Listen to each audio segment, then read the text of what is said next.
tiempos antiguos, cuando el mundo aún era joven y los dioses caminaban entre los hombres, existió una civilización próspera a orillas de dos ríos majestuosos, el Tigris y el Éufrates. En esa tierra, que hoy conocemos como Mesopotamia, se alzaba la poderosa ciudad de Shuruppak, una urbe rica y opulenta, gobernada por sabios ancianos y venerada por su justicia y piedad. Sin embargo, en los días que precedieron a un cataclismo que cambiaría para siempre el curso de la historia humana, incluso las más grandes ciudades estaban condenadas a ser barridas por el poder de los dioses. Entre los habitantes de Shuruppak se encontraba un hombre justo y devoto llamado Utnapishtim. Era conocido por su sabiduría, su humildad y su dedicación a los dioses, en especial a Ea, el dios de la sabiduría y de las aguas subterráneas, quien lo había favorecido con conocimiento y prosperidad.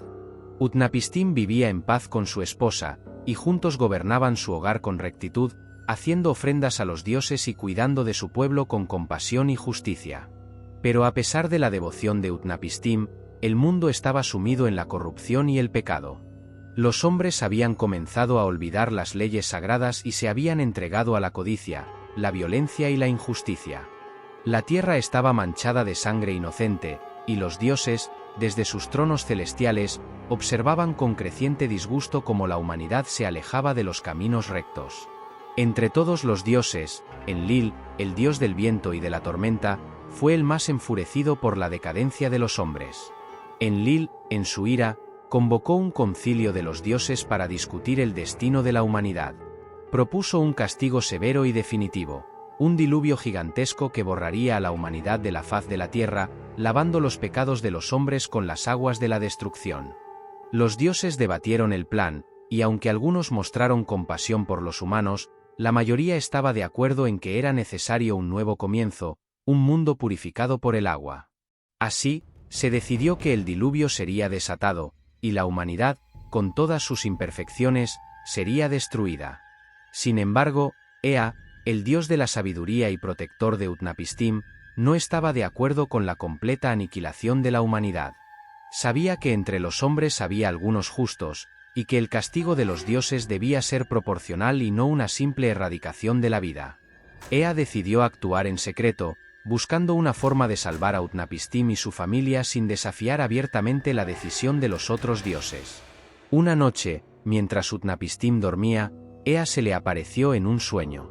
Tomando la forma de un susurro en el viento, Ea le reveló el terrible plan de los dioses y le dio instrucciones precisas para construir un arca gigantesca que lo salvaría a él, a su familia y a una selección de todas las criaturas vivientes de la destrucción inminente.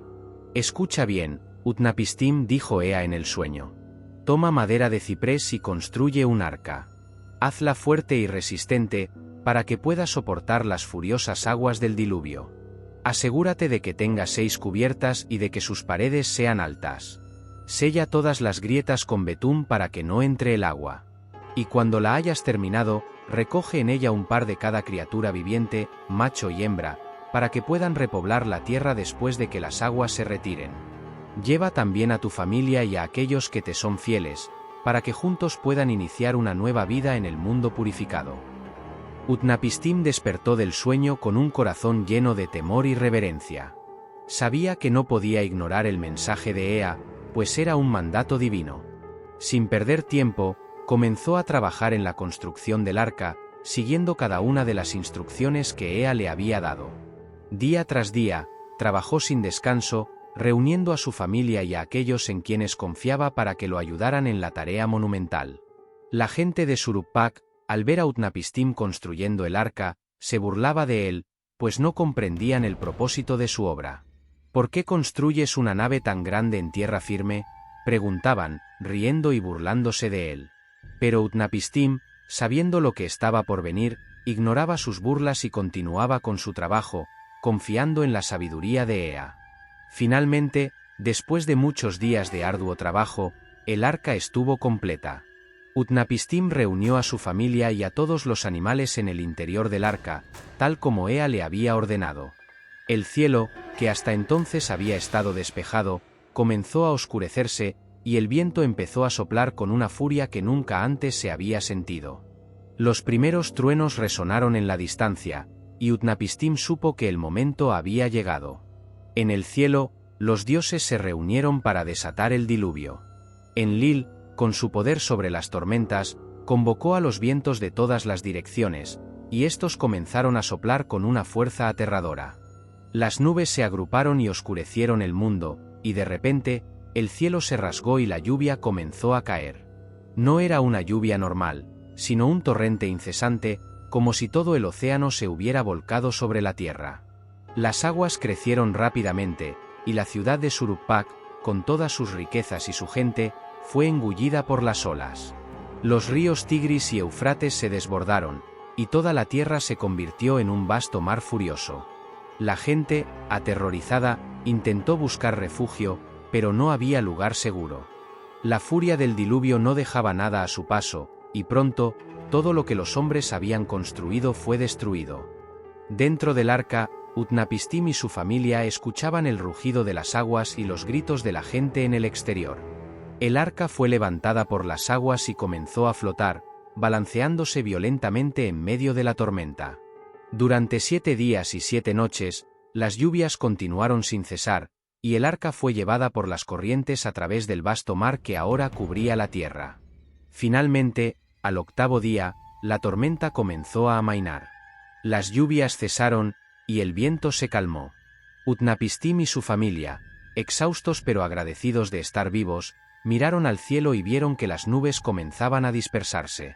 El sol, que había estado oculto durante tantos días, apareció tímidamente entre las nubes, y las aguas comenzaron a retirarse lentamente. Después de varios días de deriva, el arca encalló en la cima de una montaña, que más tarde sería conocida como el Monte Nisir. Utnapishtim esperó pacientemente a que las aguas descendieran por completo antes de abrir la puerta del arca. Para asegurarse de que la tierra estaba seca y habitable, envió primero un cuervo, que voló en círculos sobre las aguas pero no encontró dónde posarse, por lo que regresó al arca. Después de un tiempo, Utnapishtim envió una paloma. La paloma voló lejos, pero también regresó, pues no había encontrado un lugar seco donde descansar. Finalmente, Utnapishtim envió una golondrina. Esta vez, la golondrina no regresó, lo que significaba que había encontrado tierra firme. Utnapishtim supo entonces que las aguas habían retrocedido lo suficiente como para que pudieran salir del arca. Con gratitud y reverencia, Utnapishtim abrió la puerta del arca, y él, su familia y los animales que había salvado salieron a un mundo renovado, purificado por las aguas del diluvio. La tierra, aunque devastada, comenzaba a mostrar signos de renacimiento. Las plantas brotaban del suelo húmedo, y los animales, liberados del arca, comenzaron a repoblar el mundo. Utnapishtim, conmovido por la magnitud del cataclismo que había sobrevivido, decidió hacer una ofrenda a los dioses en señal de agradecimiento por su salvación. Construyó un altar en la cima de la montaña y sacrificó animales en honor a los dioses, quemando sus ofrendas para que el humo subiera al cielo. Los dioses, al percibir el aroma de las ofrendas, se sintieron complacidos. Se acercaron al altar de Utnapishtim, y al ver su devoción, decidieron bendecirlo a él y a su familia. Incluso Enlil, quien había estado furioso con la humanidad, se conmovió al ver la fe y la piedad de Utnapishtim. Como recompensa por su justicia y obediencia, los dioses le concedieron a Utnapishtim y a su esposa el don de la inmortalidad, permitiéndoles vivir para siempre en un lugar apartado de los hombres, conocido como la tierra de Dilmun, el paraíso de los dioses.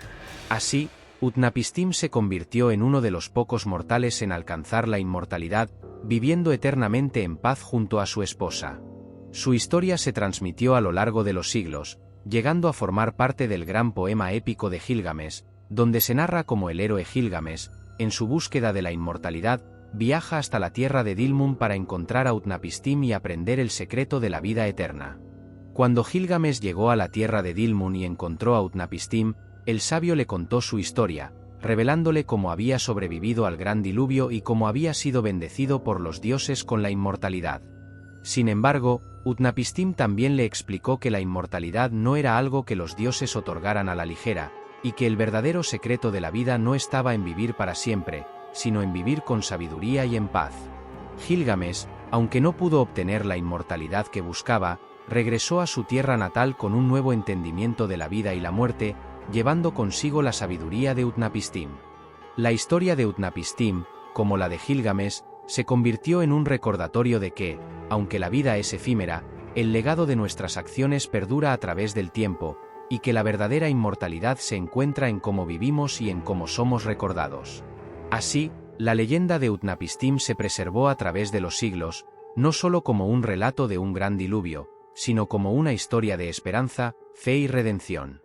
A través de Utnapishtim, los antiguos mesopotámicos encontraron consuelo en la idea de que, aunque la humanidad puede ser frágil y propensa al error, siempre hay lugar para la salvación y la renovación, y que, en última instancia, la piedad y la devoción son recompensadas por los dioses. Hoy, la historia de Utnapishtim sigue siendo una de las narrativas más antiguas y poderosas de la humanidad, resonando en las culturas y religiones de todo el mundo como un símbolo de resistencia, fe y la eterna búsqueda de la verdad y el significado en un mundo lleno de incertidumbre. Es un recordatorio de que, aunque enfrentemos desafíos y adversidades, siempre hay esperanza para un nuevo comienzo, y que la justicia y la devoción nunca pasan desapercibidas a los ojos de los dioses. En la vasta extensión de la antigua Mesopotamia, donde el sol nacía sobre las llanuras fértiles y se ponía tras las montañas doradas, existía un mundo lleno de misterios, dioses poderosos y criaturas que caminaban entre los hombres. Entre estas criaturas, ninguna era tan majestuosa ni tan venerada como el Lamassu, un ser mítico que encarnaba la protección, la fuerza y la sabiduría de los dioses. La leyenda del Lamassu ha sido contada a lo largo de los milenios, en los templos de Babilonia, en los palacios de Asiria, y en las ciudades amuralladas de Sumeria, donde su presencia era un símbolo de seguridad y poder divino. El Lamassu, cuya imagen se grabó en piedra y se alzó en las entradas de los templos y palacios, era una criatura híbrida, una combinación de varios seres en uno solo, simbolizando la unión de la fuerza animal con la inteligencia y la dignidad humanas. Su cuerpo, robusto y musculoso, era el de un toro o un león, dos animales que representaban la fuerza y la dominación. De sus hombros se elevaban alas de águila, que simbolizaban el poder y la vigilancia celestial. Y, en lugar de la cabeza de un animal, el Lamassu tenía la cabeza de un hombre, con una larga barba rizada y una corona que indicaba su estatus divino. Sus ojos, siempre atentos, parecían mirar más allá del tiempo y el espacio, viendo tanto el pasado como el futuro. Pero más allá de su impresionante apariencia, el Lamassu era mucho más que una estatua o un ídolo. Era un guardián espiritual, un protector enviado por los dioses para vigilar las ciudades, los palacios y los templos de los mortales. La presencia de un Lamassu en la entrada de una ciudad o un palacio era una advertencia para los enemigos, un recordatorio de que las fuerzas divinas vigilaban y protegían ese lugar. Los viajeros que pasaban bajo su mirada severa sabían que estaban entrando en un territorio sagrado, protegido por el poder de los dioses. La leyenda cuenta que en los tiempos más antiguos, cuando los dioses aún caminaban sobre la tierra y los hombres vivían bajo su tutela directa, las ciudades de Mesopotamia eran constantemente amenazadas por fuerzas oscuras, tanto de este mundo como de otros reinos invisibles. Espíritus malignos, demonios y bestias salvajes acechaban en las sombras, esperando el momento adecuado para atacar y causar caos entre los mortales. Fue entonces cuando los dioses, en su sabiduría y misericordia, decidieron crear a los Lamassu, seres que no solo serían protectores, sino también símbolos de la conexión entre lo divino y lo terrenal. El primer Lamassu fue creado por el dios Ea, el señor de las aguas y la sabiduría, conocido por su habilidad para combinar la esencia de diferentes criaturas en una sola entidad poderosa. Ea tomó la fuerza indomable del toro, la agilidad y la ferocidad del león, la mirada aguda y la libertad del águila, y la inteligencia y la nobleza del hombre, y las unió en un solo ser, dándole vida con un soplo divino. Así nació el primer Lamassu, una criatura destinada a ser el guardián de los templos sagrados y las entradas de los palacios. El Lamassu fue colocado en la entrada del gran templo de Eridu, la ciudad sagrada de Ea, donde vigilaba día y noche, asegurando que ninguna fuerza maligna pudiera entrar. Su presencia trajo paz a la ciudad, y los habitantes de Eridu comenzaron a prosperar bajo su protección. El Lamassu, con su sabiduría inherente, también se convirtió en un consejero de los sacerdotes y gobernantes, quienes acudían a él en busca de guía y protección en tiempos de incertidumbre. Con el tiempo, otros dioses comenzaron a crear sus propios Lamassu para proteger las ciudades y templos bajo su dominio. En Nínive, Babilonia, Uruk y otras ciudades importantes de Mesopotamia, los Lamassu se convirtieron en figuras centrales en la vida religiosa y social. Sus imágenes se grababan en las puertas, se esculpían en relieve en las paredes de los palacios y se tallaban en pequeñas figuras que la gente llevaba consigo como amuletos de protección. Los Lamassu no solo eran protectores pasivos, en las leyendas, se les atribuían grandes hazañas de defensa y victoria sobre las fuerzas del mal. Se decía que cuando los ejércitos enemigos se acercaban a las ciudades, los Lamassu cobraban vida, abandonando sus posturas inamovibles para enfrentarse a los invasores. Con su fuerza sobrehumana y su velocidad, podían derribar a decenas de soldados enemigos, aplastando sus armaduras bajo sus poderosas patas o lanzándolos al aire con un simple golpe de sus alas. Los Lamassu también tenían la capacidad de ver a través de las ilusiones y de detectar a los traidores y conspiradores, lo que los hacía guardianes invaluables en tiempos de guerra y paz. Una de las historias más famosas sobre los Lamassu tiene lugar en la ciudad de Asur, capital del antiguo imperio asirio. Asur era una ciudad majestuosa, con enormes murallas y palacios adornados con arte y oro. Sin embargo, su ubicación estratégica la convertía en un objetivo constante para los enemigos de Asiria, quienes deseaban conquistarla y someter a su pueblo. Se cuenta que durante el reinado del rey Sargón II, un ejército de invasores se reunió en las fronteras de Asur, decidido a destruir la ciudad y apoderarse de su riqueza. Los invasores estaban liderados por un rey extranjero que había hecho un pacto con demonios del inframundo, otorgándoles poder sobre las fuerzas oscuras. Este rey, confiado en su victoria, había reunido a miles de soldados, junto con bestias y espíritus malignos, para asediar la ciudad. La situación parecía desesperada para los habitantes de Asur. Aunque el rey Sargón II era un líder valiente y sus guerreros eran conocidos por su ferocidad, el número y la maldad del enemigo eran abrumadores. El pueblo, temeroso, acudió a los templos para rezar a los dioses, pidiendo su protección y salvación. En el gran templo de Asur, los sacerdotes ofrecieron sacrificios y encendieron hogueras sagradas, invocando el poder de los dioses para que intervinieran en la defensa de la ciudad. Fue entonces cuando los Lamassu, que habían estado vigilando en silencio las entradas de la ciudad, cobraron vida. Los enormes guardianes de piedra, que hasta ese momento habían sido meras estatuas, comenzaron a moverse, sacudiendo el polvo de sus cuerpos y extendiendo sus alas con un rugido que resonó por toda la ciudad. Los habitantes de Asur, al ver a los Lamassu cobrar vida, supieron que los dioses habían respondido a sus plegarias. Los Lamassu se dirigieron a las murallas de la ciudad, donde los soldados de Asur estaban preparados para la batalla. Con un poder sobrenatural, los Lamassu se unieron a los defensores, atacando a los enemigos con una furia divina.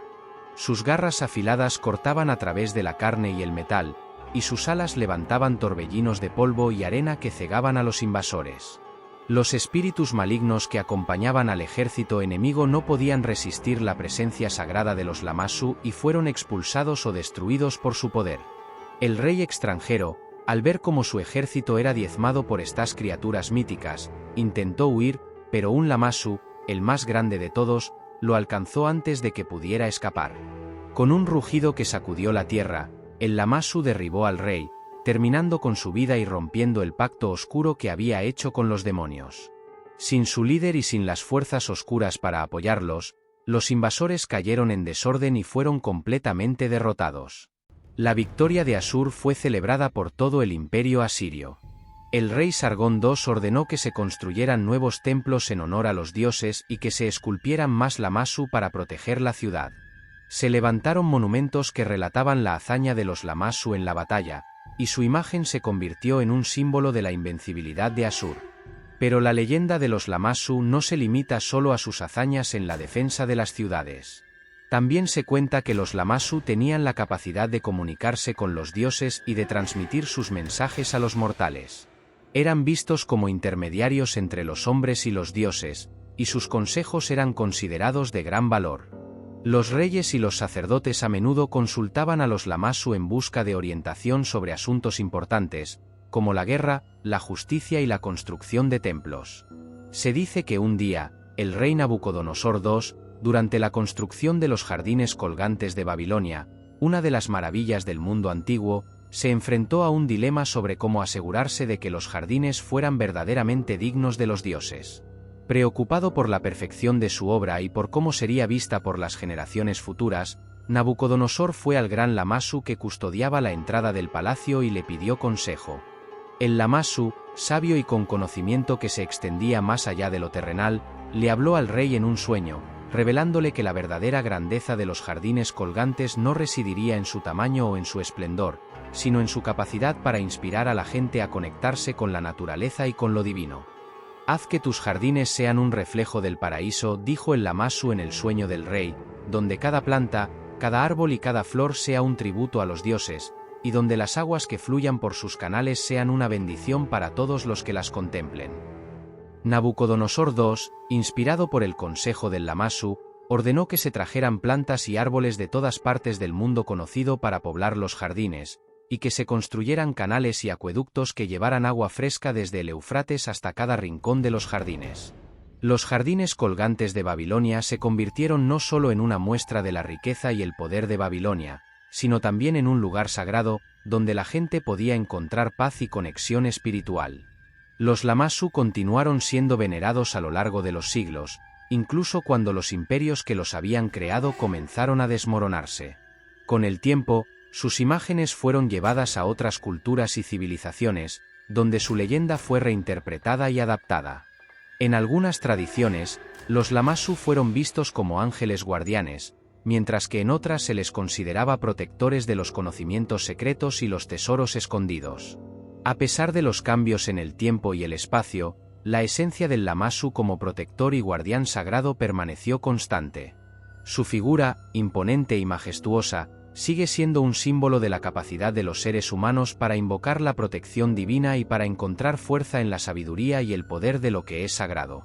Hoy, las estatuas y relieves de los Lamassu aún se pueden encontrar en museos y sitios arqueológicos, donde siguen impresionando a quienes las contemplan con su combinación de poder animal y dignidad humana. Estos restos antiguos son un testimonio de la profunda reverencia que las civilizaciones antiguas tenían por estos guardianes míticos, y de la creencia en un mundo donde lo divino y lo terrenal estaban intrínsecamente conectados. La leyenda de Lamassu, contada y recontada a lo largo de los milenios, sigue siendo un recordatorio de que, en un mundo lleno de incertidumbres y peligros, siempre hay fuerzas protectoras, visibles e invisibles, que nos guían y nos cuidan. Es una historia que nos conecta con nuestras raíces antiguas y que nos recuerda la importancia de la fe, la sabiduría y la protección divina en nuestras vidas. Así, el Lamassu continúa vigilando, no solo las entradas de templos y palacios antiguos, sino también nuestros corazones y nuestras mentes, recordándonos que, aunque el mundo pueda cambiar, hay verdades y poderes que permanecen eternos, protegiendo y guiando a la humanidad a través de los tiempos. En las tierras fértiles de la antigua Mesopotamia, donde los ríos Tigris y Éufrates alimentaban ciudades vibrantes y poderosas, surgió una de las deidades más enigmáticas y veneradas del panteón sumerio, acadio y babilónico, Istar.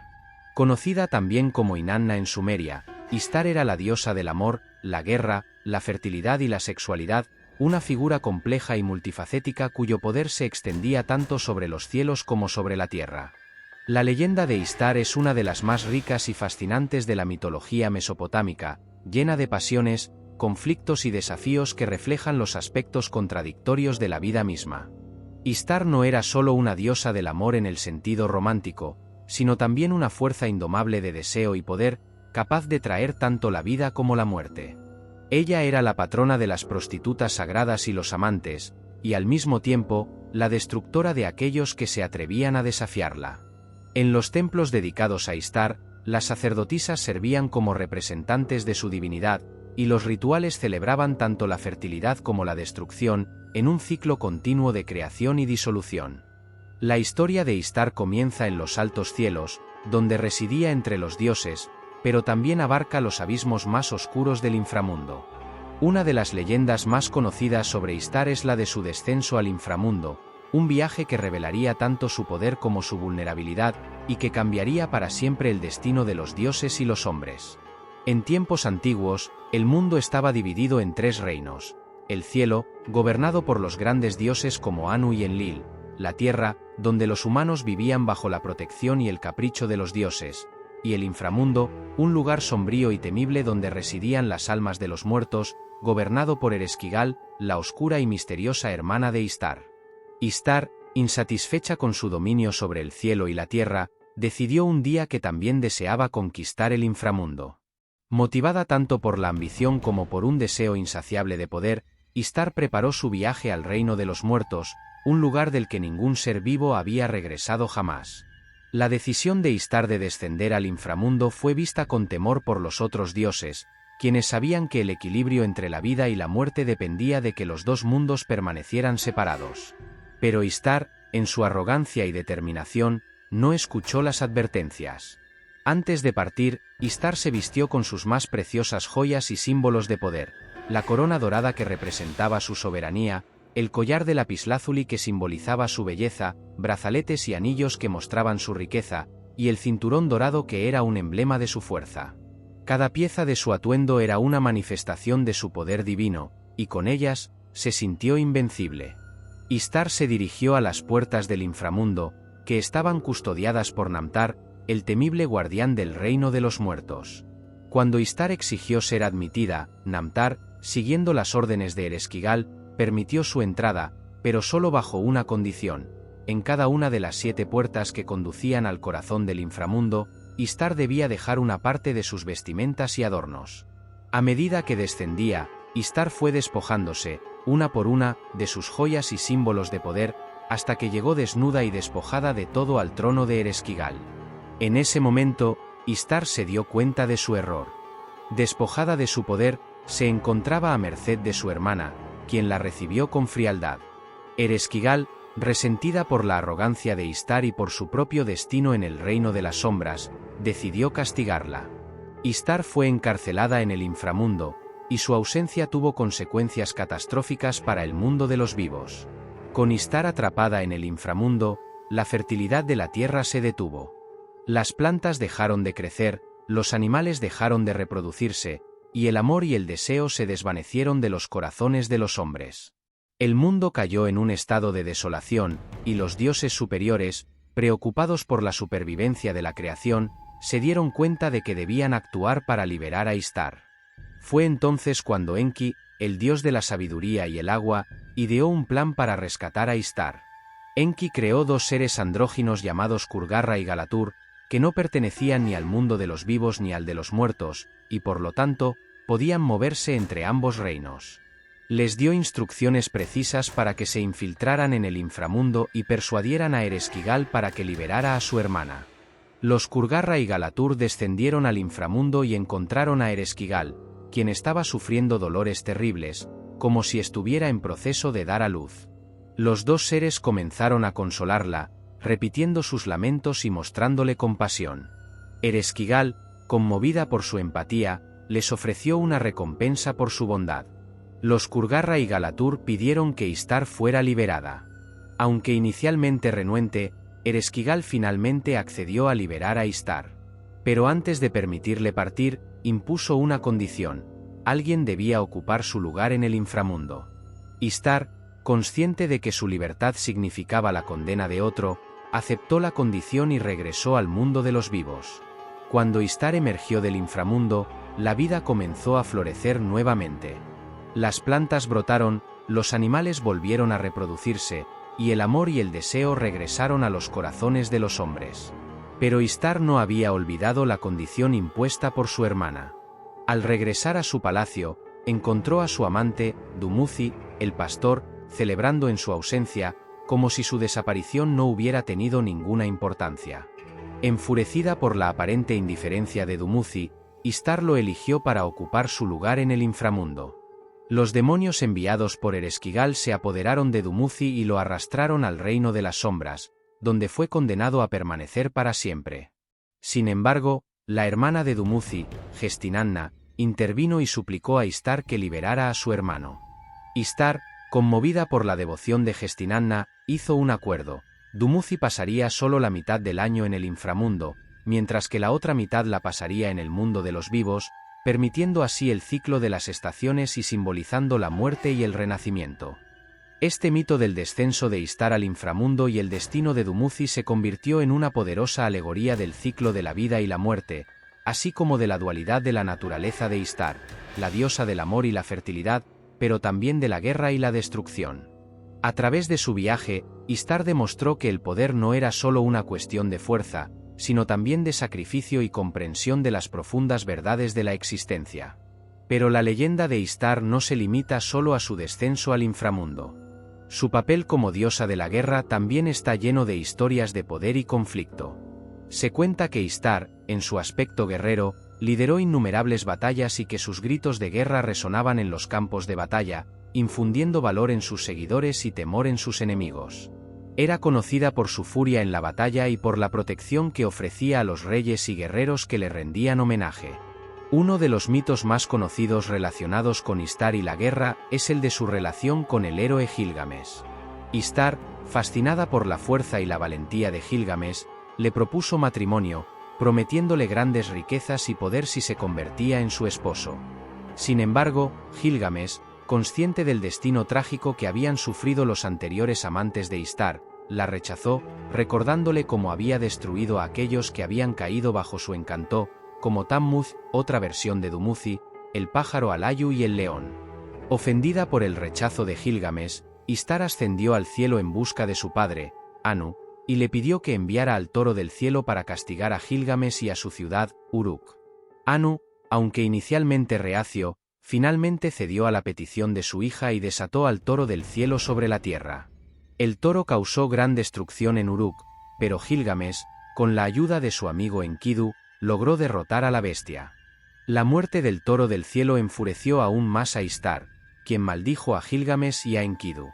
Este acto de desafío contra la voluntad divina selló el destino de Enkidu, quien fue castigado con la muerte por los dioses, dejando a Gilgamesh sumido en la desesperación y la búsqueda de la inmortalidad. A través de estas historias, Istar se revela como una deidad compleja y contradictoria, capaz de grandes actos de amor y generosidad, pero también de venganza implacable. Su naturaleza dual refleja las realidades de la vida en la antigua Mesopotamia, donde la fertilidad y la guerra, la vida y la muerte, estaban inextricablemente entrelazadas. El culto a Istar fue uno de los más extendidos y duraderos en la antigua Mesopotamia. Sus templos, como el famoso Eanna en Uruk, eran centros de devoción y rituales, donde se celebraban festivales en su honor. Estos festivales a menudo incluían rituales de fertilidad, música, danza y sacrificios, que buscaban ganar el favor de la diosa y asegurar la prosperidad de la comunidad. A lo largo de los siglos, Istar fue adorada bajo diferentes nombres y formas en varias culturas. En la antigua Siria, fue conocida como Astarte, y en Canaán, como Asera. Incluso en el mundo grecorromano, la figura de Istar dejó su huella, influyendo en las representaciones de diosas como Afrodita y Venus. La leyenda de Istar continúa siendo una poderosa narrativa que explora los temas universales de poder, deseo, sacrificio y transformación. A través de sus historias, la diosa nos recuerda que el amor y la guerra, la vida y la muerte, no son opuestos irreconciliables, sino fuerzas complementarias que forman el tejido de la existencia. Hoy en día, las imágenes de Istar, desde sus representaciones en antiguos relieves y estatuas hasta las inscripciones en tablillas de arcilla, siguen fascinando a los arqueólogos, historiadores y amantes de la mitología. Su influencia se siente en la literatura, el arte y la cultura, y su historia sigue siendo contada, no solo como un mito antiguo, sino como un reflejo de la condición humana, con todas sus contradicciones y complejidades. La leyenda de Istar nos enseña que, aunque las fuerzas de la vida y la muerte, del amor y la guerra, son poderosas e ineludibles, también están bajo el control de los dioses, quienes, como Istar, pueden ser tanto benevolentes como destructivos. Es un recordatorio de que la vida es un delicado equilibrio de fuerzas, y que, en última instancia, todos somos parte de un ciclo eterno de creación, destrucción y renacimiento. Había una vez, en una vasta y exuberante selva, un poderoso león llamado Asad. Asad era el rey indiscutible de la selva, conocido por su fuerza y su rugido, que resonaba como un trueno en las profundidades de la jungla. Su melena dorada brillaba bajo el sol, y sus ojos, penetrantes y astutos, observaban todo lo que ocurría en su reino. Los otros animales lo respetaban y lo temían, conscientes de que un solo rugido suyo podía hacer temblar hasta al más valiente de ellos. Asad tenía todo lo que un león podía desear: un territorio vasto y fértil, un grupo leal de leonas que cazaban para él, y el respeto absoluto de todos los habitantes de la selva. A pesar de su poder, Asad no era un tirano. Gobernaba con una mezcla de justicia y firmeza, asegurándose de que el equilibrio en la selva se mantuviera y que cada criatura, grande o pequeña, tuviera su lugar en el ciclo de la vida. Un día, después de haber cazado y saciado su hambre, Asad decidió descansar bajo la sombra de un gran baobab, un árbol que había sido testigo de incontables estaciones y que se alzaba majestuoso en el corazón de la selva. El calor del día y la satisfacción de una buena comida pronto lo sumieron en un profundo sueño. Mientras Asad dormía plácidamente, un pequeño ratón llamado Suri corría cerca del baobab. Suri era diminuto comparado con los otros animales de la selva, pero lo compensaba con su rapidez y su astucia. Era conocido por ser curioso y valiente, a veces en exceso, lo que lo llevaba a menudo a meterse en problemas. Ese día, mientras exploraba el área, Suri no se dio cuenta de que estaba muy cerca del lugar donde dormía el gran león. Correteando alegremente, Suri terminó corriendo justo sobre la cola de Asad. El león, sintiendo algo extraño, despertó de su sueño. Con un rápido movimiento, atrapó al pequeño ratón con su enorme pata, sosteniéndolo firmemente contra el suelo.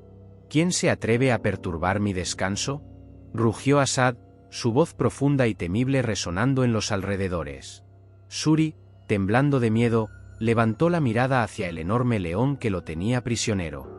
Sabía que estaba en un gran aprieto y que un solo movimiento en falso podría significar su fin. «Oh, gran rey de la selva, por favor, perdona mi imprudencia», dijo Suri con una voz temblorosa pero tratando de sonar valiente. «No fue mi intención molestarte. Soy solo un pequeño ratón, insignificante en comparación con tu grandeza. Si me dejas ir, te prometo que algún día podré devolverte el favor». Asad, sorprendido por la osadía del ratón, soltó una risa que hizo eco en la selva. «Tú, un simple ratón, ¿crees que podrías devolverme un favor a mí, el gran rey de la selva?», preguntó Asad, todavía divertido. «¡Qué insolencia! Pero tu coraje me agrada. Hoy no tengo hambre, así que te dejaré ir. Sin embargo, no olvides tu promesa, pequeño». Con esas palabras, Asad levantó su pata y dejó que Suri escapara. El ratón, sin perder un segundo, se escabulló entre la hierba alta y desapareció rápidamente, agradecido por la clemencia del león. Pasaron los días, y la vida en la selva continuó como siempre. Asad seguía siendo el rey indiscutido, y Suri volvió a su vida normal, siempre atento y cuidándose de no acercarse demasiado al gran león. Unos meses después, una mañana clara y soleada, Asad decidió explorar una parte de su territorio que rara vez visitaba. Era un área densa de la selva, donde los árboles formaban un dosel tan espeso que apenas dejaba pasar la luz del sol. Asad, siempre confiado en su poder y fuerza, avanzó sin temor, rugiendo de vez en cuando para anunciar su presencia. Pero en su exploración, Asad no se dio cuenta de una trampa oculta en el suelo. Los cazadores humanos, que a veces se aventuraban en la selva, habían colocado una red para capturar a los animales grandes, y desafortunadamente, Asad cayó en ella. Con un fuerte estruendo, la red se cerró alrededor de él, atrapándolo firmemente. El gran león rugió con toda su fuerza, sacudiendo su melena mientras luchaba por liberarse. Pero cuanto más luchaba, más se enredaba en la red. Los animales de la selva escucharon los rugidos de Asad, pero ninguno se atrevió a acercarse, temerosos de los cazadores que podrían estar cerca. Desesperado y agotado, Asad se dio cuenta de que no podía liberarse por sí mismo. Por primera vez en su vida, el gran rey de la selva se sintió vulnerable y temió por su vida.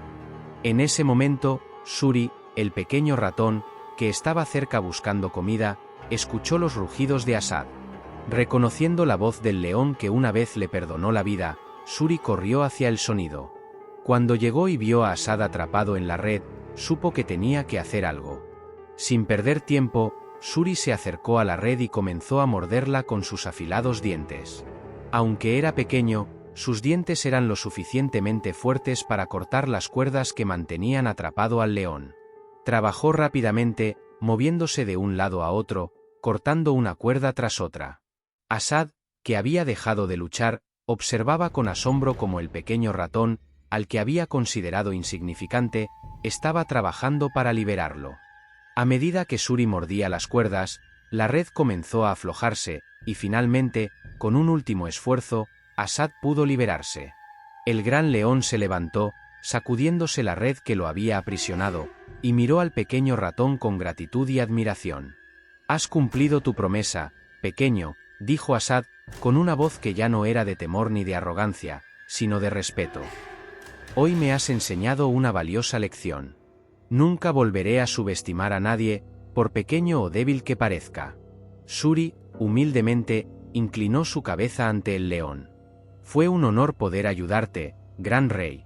Tú mostraste misericordia conmigo cuando no tenías por qué hacerlo. Solo hice lo que cualquier amigo haría». Desde ese día, Asad y Shuri se convirtieron en amigos inseparables.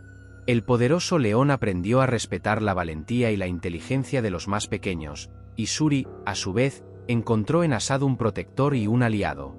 Juntos, mostraron a todos los animales de la selva que el verdadero poder no reside solo en la fuerza, sino también en la compasión, el respeto y la amistad.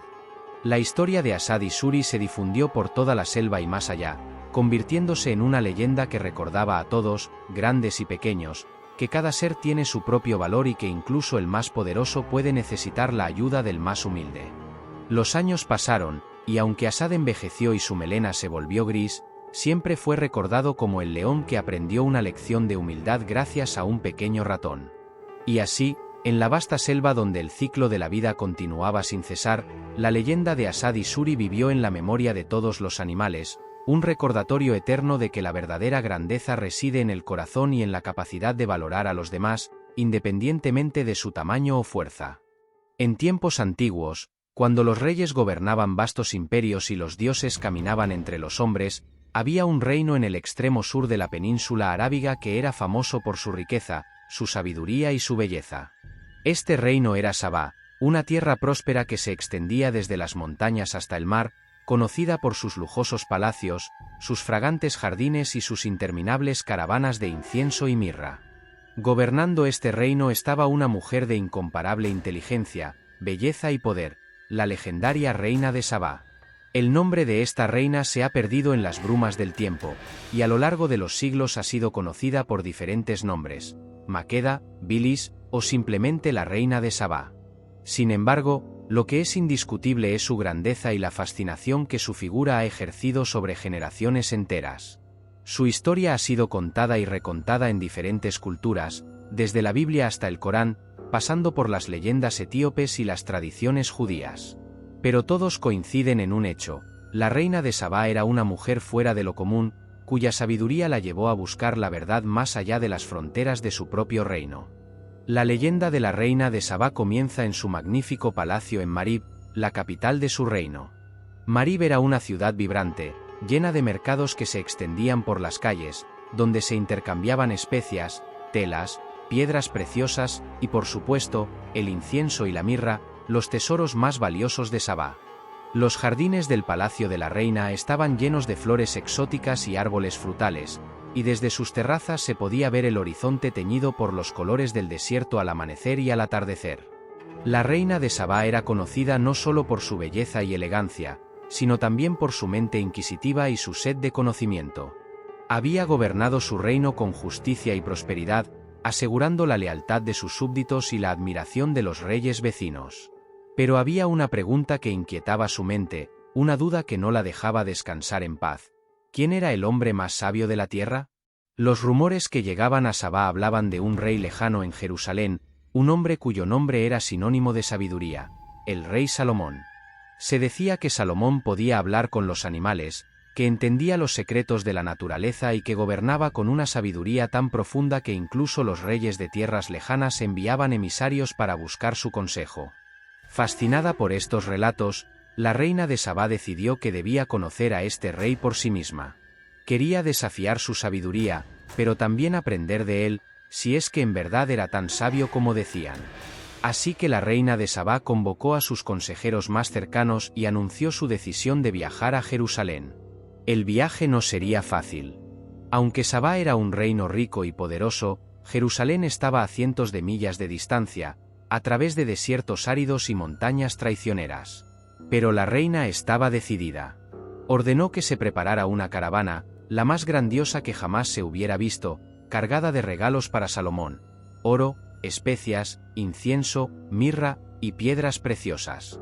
La caravana de la reina de Sabá partió de Marib en una mañana dorada, con el sol brillando sobre las dunas del desierto. La reina, montada en un majestuoso camello blanco, lideraba la procesión, acompañada por sus sirvientes y soldados. A lo largo del viaje, la caravana atravesó paisajes impresionantes: vastos desiertos donde las arenas parecían extenderse hasta el infinito, oasis llenos de palmeras y aguas cristalinas, y montañas cuyos picos nevados rozaban el cielo. A medida que avanzaban, los rumores sobre su llegada se extendían por las tierras que cruzaban, y la fama de la reina de Sabá crecía aún más. Después de semanas de arduo viaje, la caravana llegó finalmente a Jerusalén. La ciudad era imponente, con sus altas murallas, sus torres y el gran templo que Salomón había construido para su Dios. La reina de Sabá fue recibida con todos los honores, y Salomón, interesado por la llegada de una reina tan famosa, la invitó a su palacio.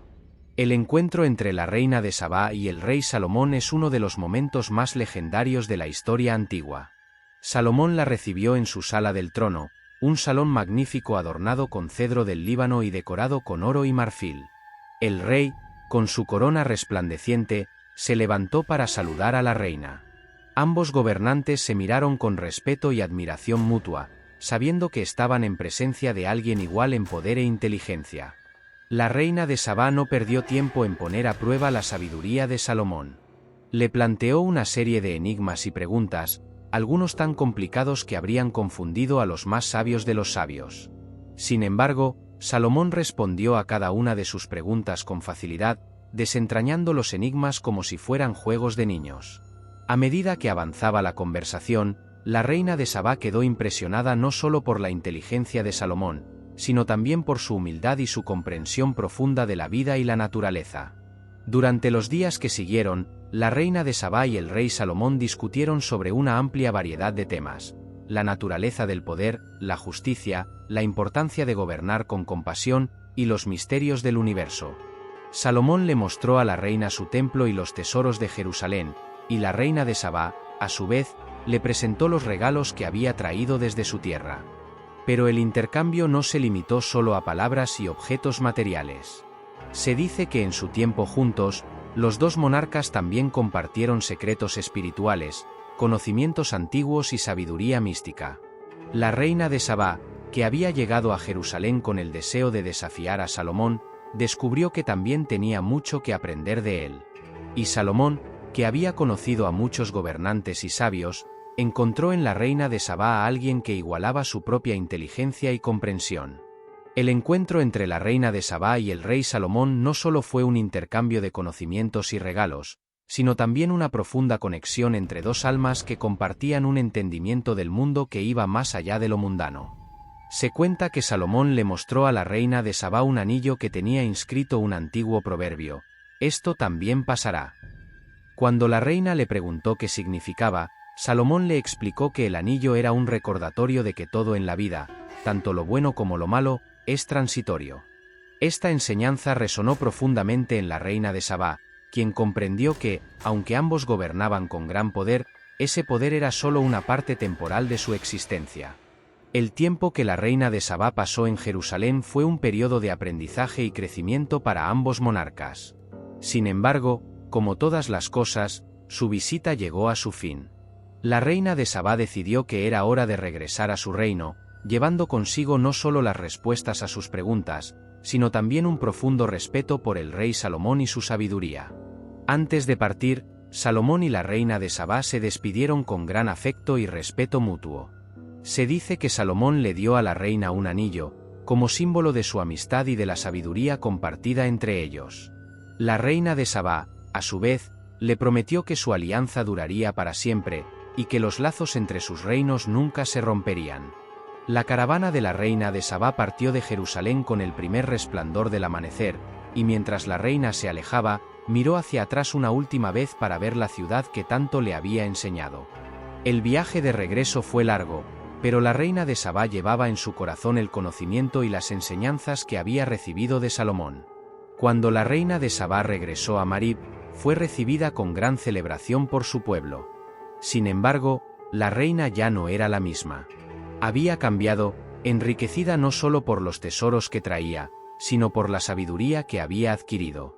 Su gobierno, desde ese momento, se caracterizó por una nueva profundidad de comprensión y compasión.